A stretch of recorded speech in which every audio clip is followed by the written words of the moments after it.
Nobles frères et sœurs dans le Seigneur, demeurons bénis au nom de Jésus-Christ, c'est venant. Toujours avec Dieu m'ont posé sur le cœur que j'aimerais effectuer avec vous le partage de la parole de Dieu sur un sujet tellement important et pertinent. Il s'agit de quoi? Il s'agit du thème suivant. Attention au christianisme des émotions, des sensations et des vibrations. Christianisme qui repose sur les sensations. Je sens. Des émotions, des vibrations. Attention. Bien-aimé, 1 Jean chapitre 3, le verset 2 déclare, je m'adresse à tous les enfants de Dieu. Maintenant, nous sommes enfants de Dieu. Être un enfant de Dieu et la vie en Christ ne repose pas sur les sensations. À tous ceux qui sont nés de Dieu, c'est un fait qui repose sur notre foi en Jésus et le fait d'avoir reçu Christ comme Seigneur et Sauveur dans notre vie de tout notre cœur. On est enfant de Dieu, on est né de Dieu, c'est un fait qui ne dépend pas de nos sensations, qui ne dépend pas de nos émotions, qui ne dépend pas de nos vibrations. Aucun homme, aucun humain n'est humain sur la base de ses sensations. Personne n'est l'enfant de son père sur la base de ce qu'il ressent. Non, il est enfant de son père, c'est un fait. Nous sommes les humains, c'est un fait. Nous sommes les enfants de Dieu, c'est un fait. Ça ne repose pas sur les sensations, sur les vibrations. Ça veut dire qu'on vibre ou pas, qu'on sente quoi ou pas, ça ne définit pas ce que nous sommes en Jésus. Amen. Parce qu'il faut mettre chaque chose dans son contexte. Amen. Que tu sentes ton esprit haut, que tu ne sentes pas ton esprit haut, tu sais que ton esprit est là, c'est un fait.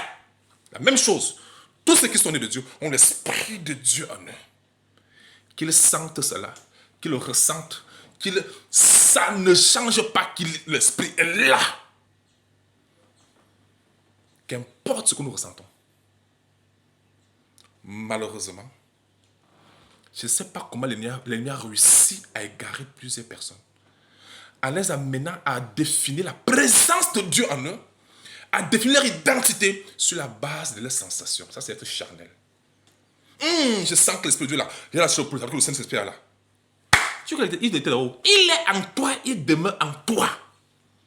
Qu'importe, il demeure en toi. Si tu es enfant de Dieu, que tu le ressentes ou pas, il faut savoir que le Saint-Esprit demeure en toi, si tu es né de Dieu. Amen. Voilà comment les gens fonctionnent souvent. Le matin, quand ils se réveillent en bonne santé, ils disent, ah, le Seigneur avec moi, merci. Le Seigneur avec moi, le Seigneur est là. Ils sont enfants de Dieu. À midi, quand les problèmes commencent maintenant à chauffer, ils disent que le Seigneur m'a abandonné. Le Seigneur m'a abandonné, le Seigneur m'a abandonné, parce que je ne sens même plus la présence de Dieu, je ne sens plus l'Esprit de Dieu. Cet esprit, le soir, quand on rapporte les problèmes, peut-être l'enfant est tombé malade, ou bien la personne est tombée malade. Je me dis, oh, Dieu m'a abandonné. Je ne sens même plus la présence de Dieu. Je ne sens plus. Qui vous a dit que c'est comme ça que ça se passe? Dieu demande en toi et tu demandes lui. Tu es né de lui. Ta vie est cachée avec Christ en Dieu. Qu'importe ce que tu ressens.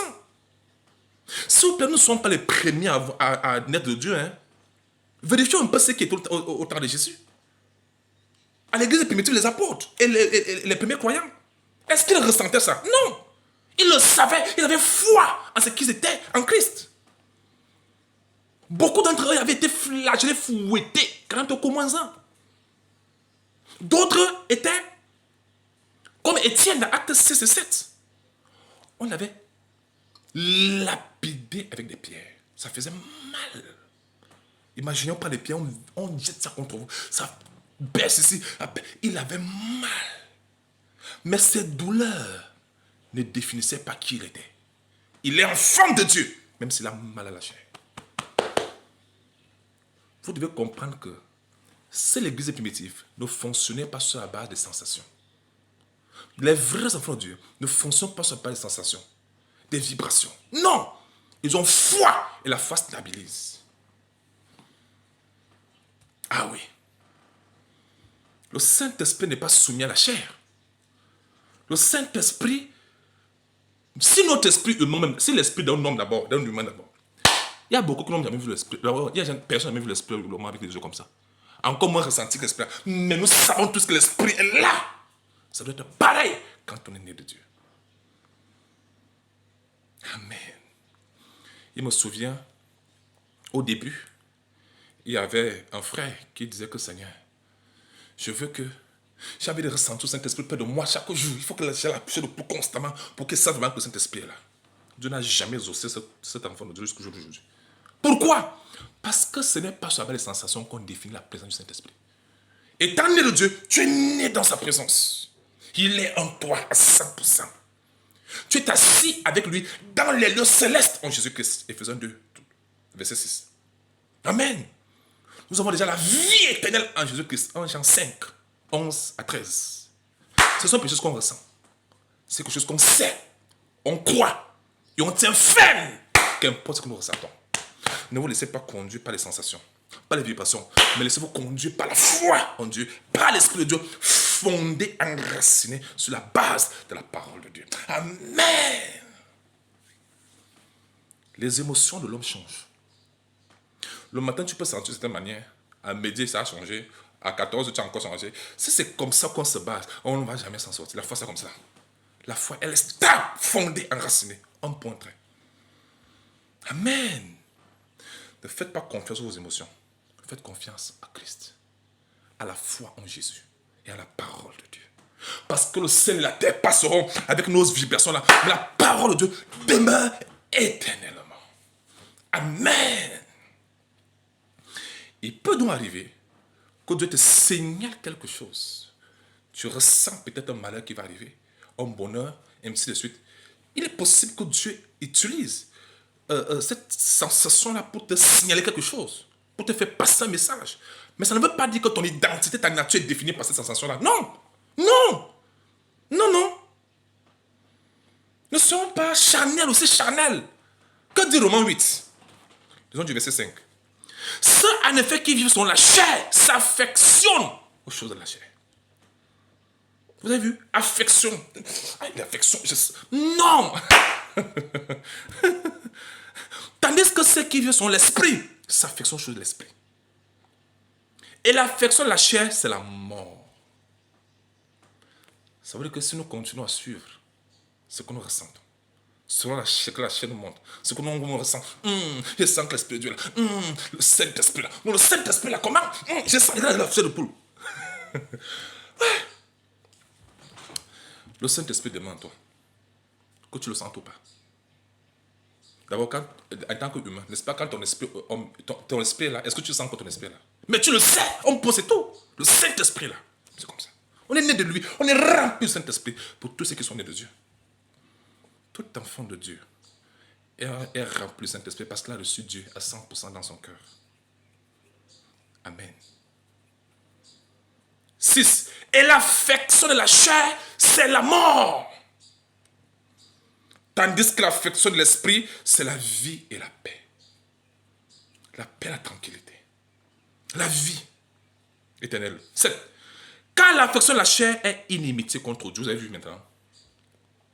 Ça veut dire que tous ceux qui vivent, je sens que, je vois que, non, je perçois que, il semblerait que, non, je sens que, non, la marche avec Christ, ce n'est pas comme ça. C'est pas comme ça. Ah, c'est trop charnel. Qui dans la Bible, dans la Nouvelle Alliance, fonctionnait comme ça? Quel enfant de Dieu a osé fonctionner comme ça? Personne. Alors, d'où viennent tous ces désordres? C'est parce que nous mélangeons l'esprit avec la chair. C'est ça la réalité. La Bible dit que l'affection de la chair est inimitié contre Dieu. Tout ce qui est charnel, tout ce qui relève de ce que nous voyons. 2 Corinthiens 5, verset 7, nous marchons par la foi et non par la vue. Tout ce qui relève de ce que nous constate, oui, je sens vraiment. Non. Même la conviction ne vient pas de la chair. La conviction vient du cœur, de l'intérieur. C'est à l'intérieur qu'on ressent la conviction, la foi, la fermeté. Ce n'est pas sur la base de la chair. Car l'affection de la chair est illimitée contre Dieu. Parce qu'elle ne se soumet pas à la loi de Dieu, elle ne le peut même pas. Et c'est vrai. 9. Pour vous, vous ne vivez pas selon la chair. Amen. Mais selon l'esprit.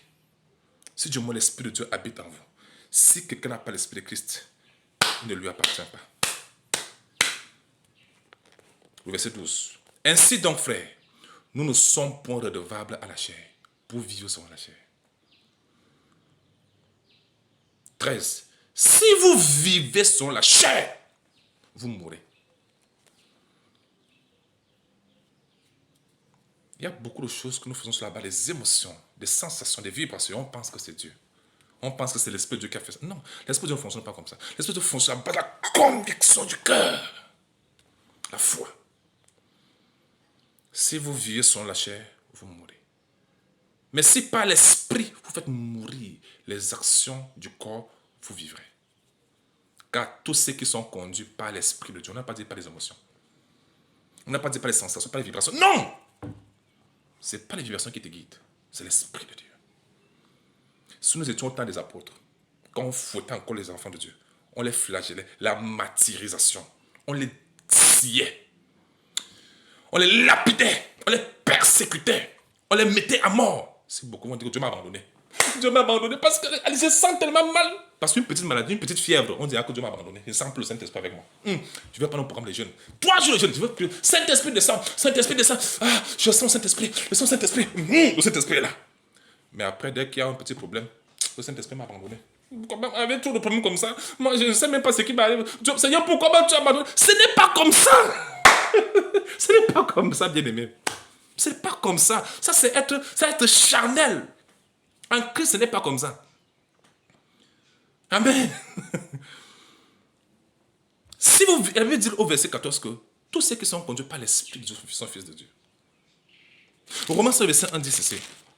Étant donc justifiés par la foi, nous avons la paix avec Dieu. Donc on est en paix. Par notre Seigneur Jésus-Christ, on est en paix. La foi stabilise. Ce sont les émotions qui nous embrouillent. Pourquoi les enfants sont comme ça? Les gens sont comme ça. Ils sont dans le groupe, ils changent, ils modifient. Je sens, bon, c'est pas, je sens plus. Je sens plus. Donc ça veut dire que si je ne sens pas bon, ça veut dire que je ne suis pas un humain, je ne suis pas un enfant de mon père. Dès que je sens mal, je sens que le père m'a abandonné, je ne suis pas enfant de mon père. N'est-ce pas? Qu'importe ce que nous ressentons, nous sommes enfants de Dieu par la foi en Jésus. Est-ce que c'est très clair? Prenons un exemple plus clair. Ici, l'exhortation, c'est que ne marchons pas sur la chair, marchons sur l'esprit. Sur la base de la foi en Jésus, sur la parole de Dieu. Est-ce que c'est clair? Au 1 Roi chapitre 19, à tous ceux qui passent au temps, les vibrations, je vais vous poser une question. Quand Jésus-Christ a porté la parole, quand il était sur la terre, qui était tombé en sa présence? Répondez à la question. Pendant tout le temps que Jésus était sur la terre, quand il a porté la parole au milieu du peuple, combien tombaient? Personne. Pour votre information. Au temps des apôtres, même au temps de Jésus, l'enfant qui était avec le démon là, lui tombait à distance avant que Jésus-Christ n'arrive. Les disciples géraient son problème. N'est-ce pas? Et quand les gens étaient venus pour arrêter Jésus, il leur a demandé qui cherchez-vous? Ils ont dit ce sont Jésus-Christ, ils sont retenus, ils sont tombés. Mais quand Jésus-Christ a porté la parole à l'assemblée, personne n'était tombé. Il disait personne. Allez vous renseigner. Cherchez-vous, vous le saurez. Et après la résurrection du Christ entre les morts, au temps des apôtres, qui était tombé? Sur la base de je sens et puis il tombe. Même Jean, dans le livre de l'Apocalypse, il était tombé lui-même pour se prosterner devant Jésus. Oui, tu te jettes au sol parce que tu veux glorifier le Seigneur. Oui, attention, il a fait ça, tombé volontairement parce qu'il sentait plus, il passait de la présence. N'est-ce pas? Mais ce Jésus-là vivait en lui. Jésus vivait en toi. Amen. Il avait seulement fait une seule fois. Ou 2 fois, pas plusieurs fois. Aujourd'hui, c'est devenu un système. Ah, je sens. Non! Les apôtres ne fonctionnaient pas comme ça. J'étais assis dans la foi. La foi stabilise. Amen. 1 Roi 19. Regardez Élie. Pour vous montrer qu'il y a beaucoup de bruit dehors, beaucoup de vibrations, beaucoup de choses. On pense que c'est Dieu alors que ce n'est pas Dieu. Prouvons-le. 1 Roi 19. Lisons, partie du verset 11. Ça, c'est Dieu qui s'adresse maintenant. Ça, c'est l'histoire d'Élie. L'Éternel dit, sors et tiens-toi dans la montagne devant l'Éternel. Ça, c'est Dieu qui parle à Élie. Et voici l'Éternel passa. On dit l'Éternel passa. Et devant l'Éternel, voici l'Éternel. Maintenant, devant l'Éternel. N'est-ce pas? Il y a eu un vent fort et violent qui déchirait les montagnes et qui brisait les rochers. Quand vous voyez un vent fort, on va dire que voilà Dieu. Dieu est là, voici Dieu. Un vent fort. Les rochers se fendirent, les rochers, les vents violents, les montagnes se brisent. On va dire, waouh, voici Dieu. La Bible dit, l'Éternel n'était pas dans le vent. Nous sommes habitués à un christianisme chaud de vibration. L'Éternel n'était pas dans le vent. Mais si tu es dans cette génération-ci, dans une église, dans une obédience, dans un milieu où il y a le vent qui tourne, qui frappe, qui va, Dieu est descendu. La Bible dit, l'Éternel n'était pas dans le vent. C'est pas tout. Après le vent, ce fut un tremblement de terre. Ce tremblement de terre, c'est le tremblement de terre comment? Trop de bruit. C'est que c'est de trop de bruit dans le vide. Alors que c'est pas vraiment comme ça. C'est trop de chair. C'est trop de chair. Et après le vent, ce fut un tremblement de terre. La Bible dit, vibration, tremblement, non, le tremblement. L'Éternel n'était pas dans le tremblement de terre. Voilà ce qui est écrit. Vous pensez que Dieu vit trop trop de bruit, trop de confusion, trop de... Non. C'est pas toujours le cas. L'Éternel n'était pas dans le tremblement de terre. Waouh! Mais c'était cette génération-ci. On va dire que c'est Dieu qui est là. Dieu m'est descendu alors que l'Éternel n'y était pas. 12. Et après le tremblement de terre, le tremblement, c'est ça, voici, l'Éternel n'était pas là-dedans. Il était donc où? Et on voit ça tout à l'heure, ne vous inquiétez pas. 12. Et après le tremblement de terre, un feu. Ça, c'est le feu de la cuisine, hein. Feu physique que nous connaissons sur la terre. Le Seigneur est un feu devant. Le feu là, c'est le feu qui est la parole de Dieu. C'est un thème prophétique, clairement. J'avais démontré ça dans Jérémie, n'est-ce pas, 5,14. Voilà. Maintenant, le feu dont on parle, c'est le feu de la cuisine. Le feu que nous connaissons. La Bible dit, après le tremblement de terre, un feu. Si quelqu'un fait vomir le feu là maintenant, le feu, voici Dieu. Dieu est là. Wow, il est fort, il est fort. L'Éternel n'était pas dans le feu. Si on vomit le feu là maintenant, là, on va dire que non. Voilà Dieu. Comment? L'Éternel n'y était pas. Vous m'expliquez ça comment?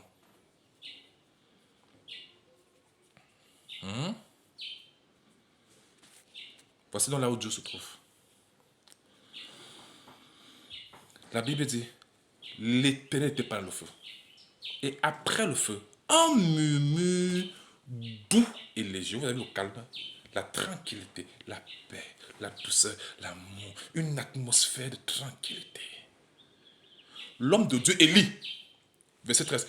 Quand Élie entendit, quand il a entendu cela, quand Élie l'entendit, quand il a entendu que voilà le calme, la tranquillité, il a su que dans la paix, dans la tranquillité, réside Dieu lui-même, dans sa parole. La Bible dit, il s'enveloppa le visage de son manteau et il sortit et s'étend à l'entrée de la caverne. Et voici une voix le fit entendre ces paroles. Que fais-tu ici, Élie? Dieu se trouve dans la tranquillité, dans la paix, dans la douceur, dans l'amour, dans la bénédiction, dans la passion, dans la tempérance, le fruit de l'esprit, dans la joie, dans le calme, dans la justice, dans la sincérité, dans l'honnêteté, dans l'intégrité. Dieu se trouve dans cette atmosphère. l'atmosphère. Il se trouvait où? Dans sa parole. Donc la parole que lui avait entendue, c'était Dieu lui-même qui était là. Car la parole de Dieu est Dieu. Vous savez ce que 2 Corinthiens chapitre 3, le verset 17 déclare? Le verset 16 dit d'abord que lorsque les cœurs se convertissent au Seigneur, le voile est ôté. Et la Bible dit, là où il y a l'Esprit du Seigneur, là aussi il y a quoi? La liberté. Galates 1, 22. Le fruit de l'Esprit, c'est l'amour, la paix, la tempérance, la douceur. Voilà les caractéristiques de la présence de Dieu. Voilà pourquoi chaque fois que l'Esprit de Dieu apparaît aux hommes, ou que Dieu envoie son ange à parler aux hommes, une fois que le cœur se troublait, il dit que non, que ton cœur ne se trouble point. Comment que ton cœur ne se trouble point? Ceux qui tombaient, Dieu le relevait. Parce qu'il ne veut pas les troubles. Dieu ne vit pas dans les troubles. Dieu vit dans la paix. Un homme qui est en paix, une atmosphère là où il y a de la paix, la tranquillité, voilà là où Dieu réside. La Bible dit la nature elle-même ne vous enseigne-t-elle pas? Avez-vous entendu tout le trouble? Est-ce qu'il y a des troubles dans le palais du roi? Les troubles se passent à la frontière. Pour ceux qui veulent entrer, mais dans le palais du roi, il y a une tranquillité, une sérénité, une paix. C'est comme ça aussi dans la présence de Dieu. Là où il y a la véritable présence de Dieu, le calme, la paix, la tranquillité, la joie. Ouh! Il fait beau vivre en présence de Dieu. Mais là, il y a tout le bruit, le désordre, les destructions. Non, c'est même l'absence de Dieu qui crée la destruction. Mais en présence de Dieu, il y a la tranquillité. Apprenons à vivre dans la paix.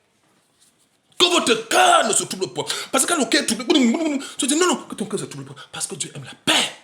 Chaque fois que Dieu s'est révélé en nous, tu dis que ton cœur ne se trouble pas. Sois en paix.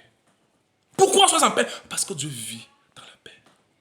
Il est notre paix, Christ. Il est la paix de tous les enfants de Dieu. La tranquillité. Ouais. Là où il y a la présence de Dieu, il y a la paix. Il y a la justice. Il y a la vérité. Il y a l'honnêteté. Il y a la loyauté. Il y a la tempérance. Il y a la douceur. Le fruit de l'esprit. Amen. Amen. Il y a la liberté. 2 Corinthiens 3, 17. Là où il y a l'esprit de ce... Mais là, il y a les contraintes. On vous force à faire les choses. On vous oblige. La loi. Non. Tu n'es pas là. La Bible dit là où il y a l'esprit du Seigneur, là aussi il y a la liberté. On se sent dégagé. On se sent affranchi. On se sent dégagé de ces choses qu'on nous a imposées, de ces jougs. On se sent... C'est ça la vraie présence de Dieu. Je vous ai dit ces choses, Jean 16, 33. Le Seigneur dit, je vous ai dit ces choses afin que vous ayez la paix en moi. En Christ, c'est la paix. C'est le prince de paix. Il n'y a pas de trouble en lui. Même quand le cœur veut se troubler, il dit, hey, que ton cœur ne se trouble pas. Il n'y a pas de trouble en présence de Dieu. C'est loin. C'est quand la paix est retirée, quand la présence de Dieu est retirée, que les troubles commencent. Les embrouilles, les confusions, les guerres, Mais là, il y a Dieu. Là aussi, il y a la paix. Dieu vit dans nous. Avons l'Esprit de Dieu en nous. Vraiment, si c'est le cas, soyons en paix. Le Seigneur m'a dit que là, on va vous recevoir. Déposer la paix. Parce que c'est là où Dieu réside. C'est l'atmosphère, la présence de Dieu. La paix en nous. Et nous sommes dans la paix. De ce qui procure la paix. Car ils sont appelés fils de Dieu. Les fils du royaume procurent la paix. Parce qu'ils sont les enfants, les hommes de paix. Amen. Or, les yeux de la chair sont contraires. Nous sommes plus guidés par les émotions. Par les vibrations. La plupart de ces choses, c'est la chair. Je sens. Non. Dieu se vit. Il ne se sent pas, il se vit. Il est là. Voici, je suis avec vous tous les jours. Que tu ressentes ou pas, il est là. C'est comme ça que ça marche. Cet esprit là, je sens. Comment je sens qu'il est là. Tu crois qu'il était où? Il a toujours été là. Il est là en toi. Il demande en toi et tu demandes en lui que tu le sentes ou pas. Ça veut dire que si tu ressens, tu as assez de poule, tu dis que c'est le Saint-Esprit qui est là. Ça veut dire que le jour que tu as la douleur, tu vas dire que c'est le diable qui est là, n'est-ce pas? Que tu sentes bien ou dans la douleur. Le Seigneur est là. C'est un fait. Amen. Romains 14. Lisons encore ce passage. J'aime beaucoup ce passage. Amen. Romains 14, le verset 7 et 8 est écrit. En effet, nul de nous ne vit pour lui-même. Et nul ne meurt pour lui-même. Car si nous vivons pour le Seigneur. Et si nous mourons pour le Seigneur. Soit donc nous vivions, soit donc nous mourions. Nous sommes au Seigneur. Même face à la mort, nous sommes toujours enfants de Dieu. Face à la maladie, nous sommes toujours enfants de Dieu. Face à la douleur, nous sommes toujours enfants de Dieu. Nous ne sommes pas définis par des sensations, par des vibrations. Arrêtons ce christianisme-là. Marchons selon la parole de Dieu. Dans la paix, dans la tranquillité, dans la douceur, dans l'amour, dans la justice, dans la vérité, dans la liberté. Voilà là où Dieu réside. Amen. Nous sommes en lui et il est en nous. C'est le christianisme de katakata. Le christianisme de katakata, c'est que je t'explique. Oui. Non! En présence de roi, on ne se comporte pas comme ça. Allez, vous êtes entré dans un palais de roi. C'est la sérénité, la tranquillité, la paix, la douceur. Tout est bien ordonné, tout est bien organisé. Waouh! Il n'y a pas de boum, boum, boum, boum. Non! Il y a des gens aujourd'hui que tant qu'ils ne tombent pas, ils ne voient pas que c'est Dieu. Quand tu vois ton père, tu tombes devant lui, ou bien tu rends grâce. Qu'est-ce que tu fais? Tu tombes. Quand tu vois ton père, il pense être en plus, avoir l'onction, ça veut dire que c'est quand tu tombes, boum, ça va là, voilà l'onction. Non! C'est pas comme ça! Jésus, qu'est-ce qui était où est-ce qu'il tombait? Les apôtres qui étaient où est-ce qu'ils tombaient? Non! Qu'est-ce qui n'a pas marché? Ceux qui avaient reçu cette est-ce qu'ils tombaient? Non! Pourquoi la génération? Qu'est-ce qui a fait entrer cette tête des gens? Mon Dieu! Retournons à la vérité. Soit nous pratiquons ce qui est écrit, soit nous pratiquons ce qu'on nous a fait avaler là-bas dehors. Ça n'engage que les gens. Mais nous sommes là pour présenter ce qui est dit dans la parole de Dieu. Que ne se trouble plus. Croyez en Dieu, au Seigneur. Soyez en paix, vivez en paix. Que la paix de Dieu, qui surpasse toute intelligence, garde vos cœurs et vos pensées en Jésus-Christ. Vivons la paix, transmettons la paix. Soyons tranquilles, posés, de l'intérieur, spirituellement, psychologiquement, physiquement. Vivons dans la paix, dans la liberté, dans la joie, dans l'amour, dans la tempérance, dans la justice, dans la vérité. Voilà la vraie gloire de Dieu. Amen. Voilà les caractéristiques de la présence de Dieu. Amen. Toutes vos questions et préoccupations sont les bienvenues. God bless you. Amen.